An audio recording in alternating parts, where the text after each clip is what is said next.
y'all, so this is the finished unit, and how are we liking it? I will say this wig eats down. It's beautiful and it's big. So let's get into the specs of this unit. So today I have on a Sensational unit, and this is part of their Curls, Kinks & Co collection. Now this is also a textured lace wig, and it does have kinky edges. So far I do like it, and I always tell you guys, like, I don't like to do edges. I can't do edges to save my life, but these ones were very manageable.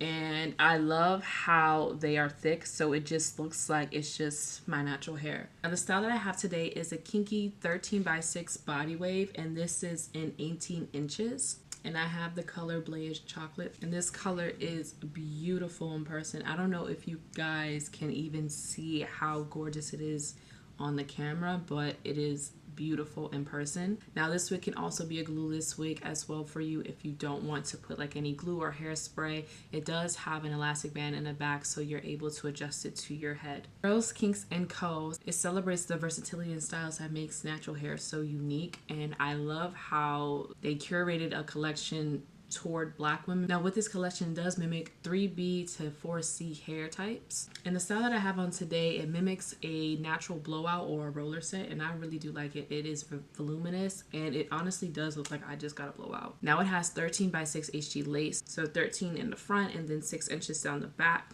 Now this can be parted in any direction, so you could do a side part like I did, middle part, or you could put it up, do a half up, half down. Now straight out the box, you're going to see the kinky edges. Like if it's too much for you, you can hot comb it and some of it will go away to get rid of that natural hair texture. Now with this unit, it does not shed. The quality of it is really good, and it's really thick and natural, and I really do like that. The only problem is, like, I feel like sometimes when I get Sensational wigs, they're not big head friendly. I have a big head, so I have to make sure that this wig actually really stays down. So just keep that in mind, that it is a little bit snug. But other than that, this wig gets a 10 out of 10 from me. But yeah, let me know in the comments if you guys like this wig. If you love it, hate it, let me know. I'm going to be linking this wig down in the description box for you if you're interested, so look out for that. As always, thank you so much for tuning into my videos. Make sure you guys like and comment, and if you're not a subscriber, make sure you do subscribe, and I'll see you in my next video.